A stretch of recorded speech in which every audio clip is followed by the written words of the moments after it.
On June 23, 2023, the alert received a 911 call from a woman concerned about her AT&T bill. Clara, a woman in her early 30s, moves through her morning routine with practiced ease.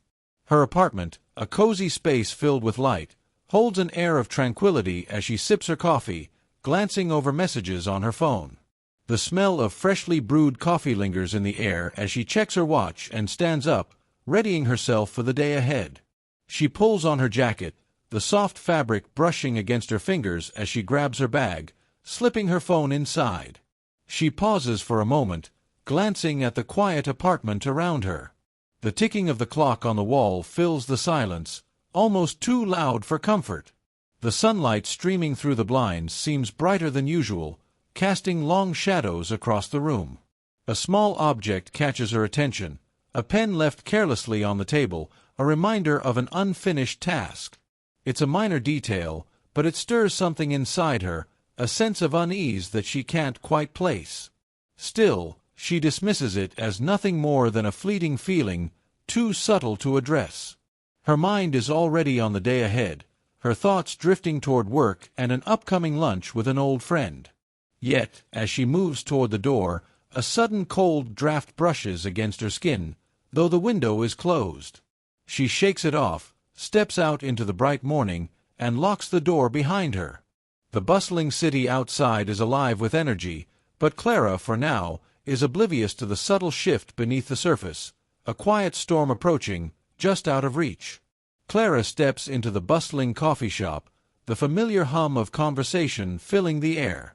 She orders her usual drink, but as she waits, she notices something strange.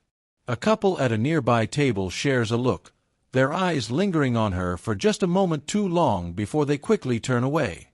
They mutter to each other, but the words are too soft for Clara to catch. The sensation is subtle, but she feels it, a shift in the atmosphere around her.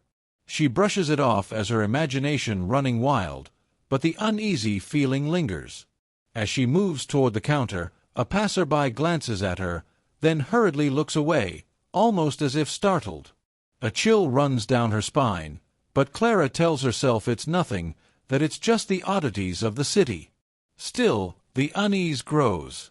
At the corner of her eye, she catches a woman in a dark coat watching her from a distance, her expression unreadable.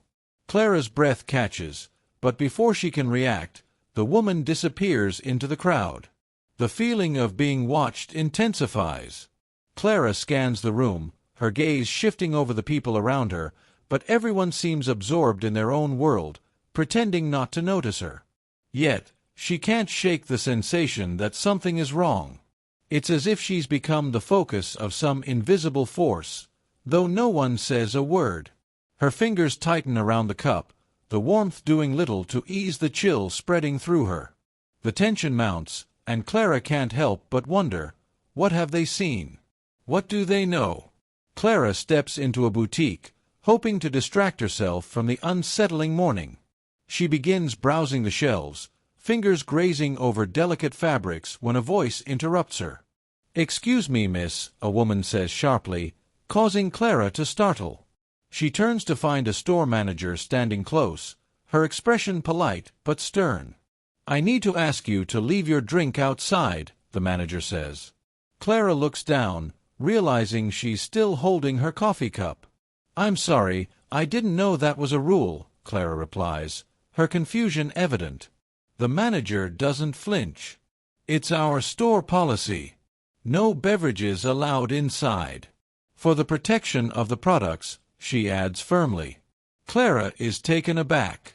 She's been in this store several times before, and this is the first time she's ever been told such a thing. "But no one has ever said anything before," she protests. "And I've seen other customers with drinks."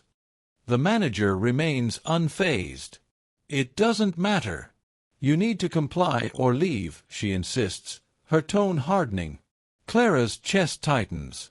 The other customers in the store subtly glance at her, but no one intervenes. Clara feels small, as if she's the one in the wrong, even though she's certain she's never been told about such a rule. "Fine," Clara mutters, her frustration bubbling beneath the surface. She takes a deep breath, trying to hold back the rising heat of embarrassment. "I'll leave." The manager nods as if the situation is already resolved, her gaze shifting to another customer. Clara steps out of the store, the door shutting behind her with a dull thud. Her hands tighten around her coffee cup, and for the first time that day, she's acutely aware of how out of place she feels. She's shaken, questioning not just the incident, but the world around her. Something doesn't add up, and the tension in her chest won't ease until she figures out why. Clara stands there, her heart racing, staring at the manager. She knows it's futile to argue further. The woman's tone is final, her stance unyielding. She glances around, feeling the weight of the eyes on her, the room filled with quiet judgment. It's clear that any further confrontation will only escalate things, and Clara, feeling her patience wear thin, opts for the less confrontational route. "Fine," she mutters, her voice tight with frustration. "I'll leave." She turns toward the door, trying to mask her embarrassment, her grip on the coffee cup tightening. The moment she steps outside, a cold breeze hits her, but it does little to calm the unease spreading through her. As the door swings closed behind her, Clara hears murmurs inside, hushed voices that grow louder with each step she takes away from the store. She quickens her pace, but the whispers seem to follow her, like an invisible cloud hanging over her head. Words like strange, unbelievable, and she didn't even care reach her ears. The murmurs ripple outwards, and Clara feels exposed, like a spectacle, a subject of gossip that she didn't choose to be. She glances around, her face reddening with the realization that people are staring, their glances filled with curiosity or judgment. Some customers outside the store seem to be observing her departure, whispering among themselves, their eyes flicking toward her before quickly looking away. Her mind races as she walks, each step feeling heavier than the last. The tension that had started as a small discomfort now feels all-consuming. The whispers, the stares, she can't escape the feeling that she's being scrutinized by the world around her. The more she tries to ignore it, the more it lingers. It's as if leaving the store didn't resolve the situation, but only amplified it. The judgment doesn't end at the door, it follows her, surrounding her in a silent storm.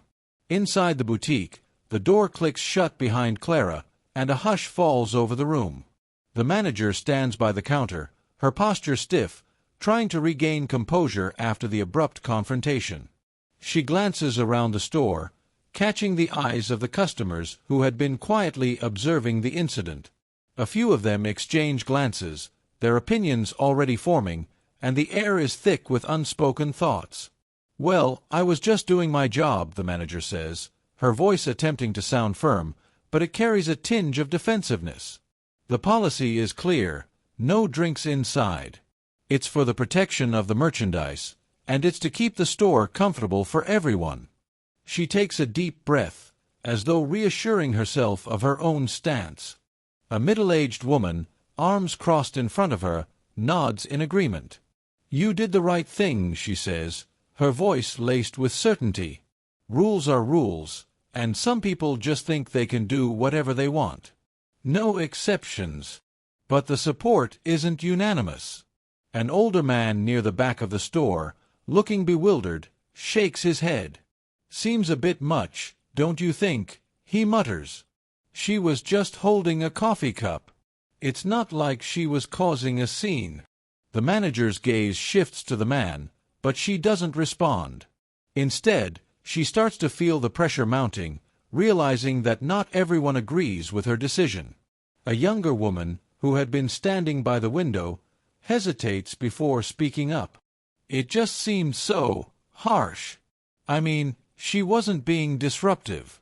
Maybe a polite reminder would have been enough." Her words hang in the air, and for a moment, the manager falters. The growing divide is palpable. Some are in favor of the strict enforcement, while others sympathize with Clara, unsure whether the situation warranted such a severe reaction.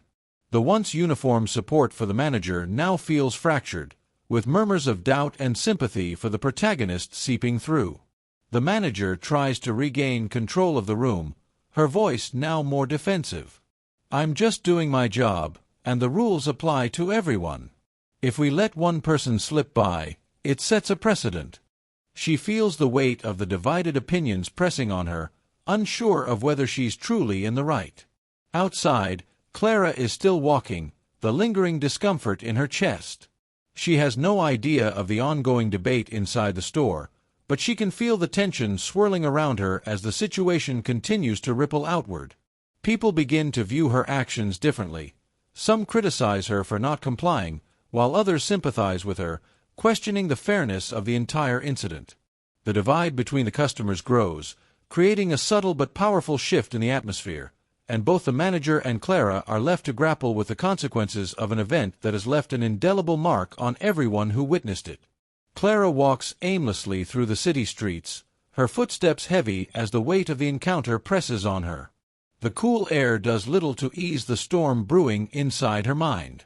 She can't stop replaying the confrontation in the boutique, the manager's stern gaze, the quiet whispers of the onlookers, and her own retreat from the situation. Each step feels like it's pulling her further from the resolution she so desperately needs. As she finds a quiet bench by a park, Clara sits down, her hands trembling slightly as she reaches for her phone. She scrolls through her contacts, her thumb hovering over names of people she could reach out to. There's a need for validation, a desire for clarity. She taps on a message thread with her best friend, Lily, and types a quick message. "Hey, something weird just happened at the store. I don't even know if I'm overreacting, but I feel like I was treated unfairly." She pauses before sending it, wondering if her frustration is clouding her judgment. After all, it was just a store policy, wasn't it? Maybe she was in the wrong. The doubt creeps in, gnawing at her thoughts, and she presses send, hoping for some kind of perspective. Lily replies almost instantly, "What happened? Sounds like a lot for just a cup of coffee." Clara's fingers hover over the screen, the simplicity of Lily's response bringing a small sense of comfort, but the confusion still lingers. "It wasn't just the coffee. They kicked me out for holding it. I didn't even know there was a rule about that." Clara stares at the screen for a moment, feeling a rush of emotion rise to the surface. She doesn't know whether to laugh or cry. The situation felt so ridiculous, yet it had left her shaken. She waits for Lily's reply, tapping her foot anxiously as her thoughts swirl around. It's hard to make sense of it, why she'd felt so humiliated, why she couldn't shake the feeling that she'd done something wrong, even though she knew deep down she hadn't. Finally, Lily's response comes through. "That sounds pretty harsh. Honestly, I don't think you did anything wrong. Rules are rules, but it's not like you were being disruptive. The manager could have just told you politely. You're not overreacting." Clara breathes a sigh of relief. It helps to hear someone she trusts confirm that her feelings are valid. But as the relief begins to settle in, a new wave of frustration rises. Why had the manager been so unyielding? Why hadn't she offered Clara the same understanding Lily was showing her now? Her mind flashes back to the store, to the cold authority in the manager's eyes. Clara shakes her head, trying to shake off the image. "Thanks, I needed to hear that," she types back, her fingers feeling more steady now. But deep down, she still can't let go of the uncomfortable feeling, the sense of being treated as if she were in the wrong when all she had done was carry a cup of coffee. She continues scrolling through her contacts, unsure who else to reach out to. She calls her mother, but it rings unanswered. Clara sighs, wondering if she should have gone further with the confrontation. Could she have stood her ground and demanded an explanation from the manager? Or was it better to just walk away, even if it felt like she had been quietly labeled as difficult? The more Clara thinks, the more the situation seems to spiral into a sea of conflicting emotions. On one hand, she feels justified in her confusion and frustration. On the other, she starts to wonder if her reaction was blown out of proportion. Maybe it was just a simple misunderstanding, but then again, the way it unfolded felt personal. Why had she been singled out like that? What had made the manager react so strongly? She looks out at the park, the leaves rustling in the breeze, offering no answers, Only more questions. Her phone buzzes again, another message from Lily. You deserve to be treated with respect. It was her job to explain things calmly, not just enforce them. Clara smiles faintly at the words, feeling a little lighter. But the sense of being misunderstood doesn't quite fade. She sighs, leaning back against the bench, letting the cool breeze sweep across her face. She still doesn't have all the answers, but perhaps for now, it's enough to know that her feelings are valid and that she's not the only one questioning the fairness of what happened. As the minutes tick by, Clara tries to let go of the doubt, focusing instead on finding the clarity she's been searching for. It may take time, but maybe, just maybe, she'll come to terms with it all. What had started as a small, personal incident quickly snowballs into something much larger. As Clara walks home, her phone buzzes incessantly, notifications pouring in from social media, group chats, and news alerts. She's momentarily overwhelmed by the flood of messages, some from people she knows, others from complete strangers. The more she scrolls, the more she realizes that what happened in that boutique is no longer just her experience. It has become a topic of public discourse. Her best friend, Lily, sends her a link to a tweet. Just saw a woman kicked out of a store for holding a cup of coffee. What happened to basic customer service? Ridiculous. Clara's heart sinks. The tweet has hundreds of likes, shares, and comments, sparking a rapid discussion. The reactions are divided, and Clara watches helplessly as the story is shared and reshaped across platforms. Some people are empathetic, rallying behind her. Why is this a policy? She wasn't causing any harm. Who even needs a rule like that? Others side with the manager. Rules are rules. Why do some people think they're above them? She was given a simple request and didn't follow it. Clara's actions are now being scrutinized by thousands of people, each with an opinion on whether she was right or wrong. As more posts surface, she feels the weight of being judged from all sides. The narrative is shifting, turning her from just a woman with a coffee cup into the symbol of a larger argument about entitlement, customer service, and personal boundaries. Some online users defend her for standing up to an overzealous authority figure, while others criticize her for not following basic etiquette. Clara can't escape the growing backlash. Even in her local community, people are talking. She overhears whispers in cafes and on public transport, fragments of conversations that mention her name, her face, her coffee. She's become a figure that people either sympathize with or condemn. The boundaries between her private life and this new public persona are blurring. The discussions escalate quickly. What seemed like an isolated, frustrating moment now appears to represent broader issues of authority, personal autonomy, and the invisible lines that often divide customer service from personal rights. The more Clara reads, the more she feels trapped in the web of public opinion. She wasn't prepared for this. She never asked for this attention. Her desire for clarity and resolution is drowned out by the noise of thousands of opinions, all treating her experience like it's part of a larger narrative they have a right to control. Her phone continues to buzz with more notifications, and Clara's sense of privacy erodes further. A new headline catches her eye on a news site. Store policy dispute goes viral. Was customer treated unfairly or should rules be enforced? Beneath the headline, she sees her own image, the photo she'd posted on Instagram earlier that morning, smiling, blissfully unaware of the storm that would soon hit. Now, the image has a caption about her being caught up in a viral debate about what is and isn't acceptable in public spaces. The picture, once innocent, now feels like a symbol of something she can't control. Her phone rings. Her mother. Clara answers it, the weight of the day's events pressing down on her. Mom, I didn't know this was going to happen. It's like my whole life is being dissected, she says, her voice thick with frustration. You know how it is, her mom replies, her tone a mix of concern and reassurance. Once things go viral, people forget their real lives behind the posts. Just breathe, honey. You've done nothing wrong. But Clara isn't sure if she can. Each notification brings more questions, more criticisms, more should-haves and could-haves. The incident is no longer about a misunderstanding in a store. It's a battleground where every word, every reaction, is judged, parsed, and debated. The conversations are no longer in her control. She's no longer just Clara, the woman with the coffee cup. She is now part of a larger narrative, one that she never intended to be part of, and one that she has no way of escaping. As the days pass, the discussion continues to unfold.